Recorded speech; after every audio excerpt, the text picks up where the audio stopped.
তো বন্ধুরা, আমার ঘরে থাকা কটা আতপ চাল এবং 2-3 রকমের মেশানো ডাল দিয়ে আমি একটা মনের মতো রেসিপি করছি। এটা আমি প্রথমে ভালো করে ধুয়ে নিয়েছি চালটা। তারপর আমি কড়াইতে তেল এবং গরম করে 5 ফোড়ন আর শুকনো লঙ্কা সোমবার দিলাম। এটা আমি অতি সহজে শর্টকাটে এটা করা যাবে। বাচ্চারা বড়রা খুব তাড়াহুড়োর সময়, অল্প সময় থাকলে তাড়াহুড়োর সময়, তখন এই জিনিসটা অতি সহজে তাড়াতাড়ি কম সময়ে করা যাবে। আমি সবজিগুলো একে একে এর মধ্যে দিয়ে দেবো। এখানে আমি টমেটো, আলু, কড়াইশুঁটি এবং গাজর নিয়েছি। এগুলোকে আমি এবার এই ফোড়ন তেলের মধ্যে ভেজে নেব। নুন, এর মধ্যে নুনটা দিয়ে আগে আমি সবজিগুলো ভালো করে ভেজে নেব। সবজিগুলো আমি মিডিয়াম আঁচে রেখে সবজিগুলো আমি ঢাকা দিয়ে দেবো।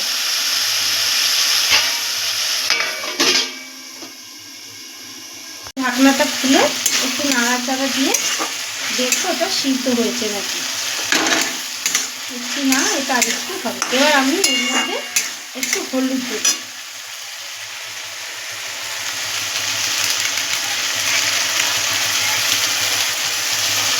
পরিমাণ মতো একটু হলুদ দিলাম, দিয়ে এবার এটাকে মিডিয়াম আঁচে রেখে আমি আর 2 সেকেন্ডের মতো একটু ঢাকা দিয়ে রাখবো। ঢাকনাটা 2-3 সেকেন্ড পর আমি ঢাকনাটা খুলে দিলাম। এটা কিন্তু মিডিয়াম আঁচেই থাকবে।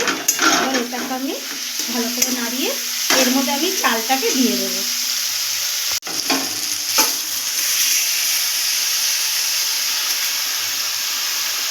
দিয়ে এটাকে আমি একটু নাড়াচাড়া করে নেব।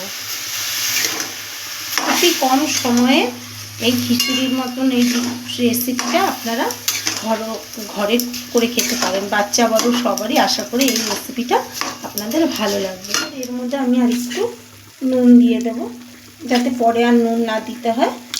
দিয়ে এবার এটাকে আমরা একটু নাড়াচাড়া দিয়ে এর মধ্যে জল দিয়ে দেব। আতপ চাল সিদ্ধ হতে বেশি টাইম লাগবে না, তাই জলটা আপনারা বুঝিয়ে দেবেন।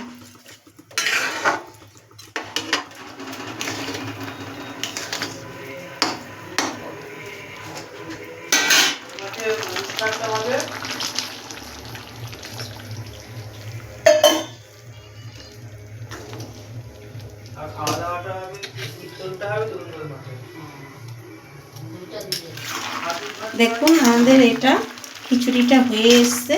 যদি দেখি চালটা শক্ত আছে তাহলে আমরা একটু উষ্ণ গরম জল করেও এর মধ্যে দিতে পারি। আপনারা যদি ঝাল ঝাল খেতে চান তাহলে এর মধ্যে 2টো কাঁচা লঙ্কাও চিড়ে দিয়ে দিতে পারেন। এর মধ্যে আমরা সামান্য পরিমাণে একটু চিনি দিয়ে দেবো, তাহলে কি স্বাদটা এবং কালারটা দুটোই সুন্দর আসবে। দিয়ে এটাকে আমরা মিক্স করে একদম মিডিয়াম আঁচে জলটা টানিয়ে নেব। আমাদের খিচুড়ি রেডি হয়ে গেছে। এবার এটাকে আমি নামিয়ে এর মধ্যে একটু ঘি মিশিয়ে দিয়েছি। তবে এত সুন্দর টেস্ট ছাড়বে বলার মতন না। আপনারা বাড়িতে এরকমভাবে গরম গরম অতি সহজ উপায়ে করে খেয়ে দেখবেন। আশা করি বাচ্চা বড় সবারই ভালো লাগবে। ভালো লাগলে একটা লাইক এবং সাবস্ক্রাইব করে দেবেন। ভালো থাকবেন, সুস্থ থাকবেন। দেখা হবে পরের একটি রেসিপি নিয়ে।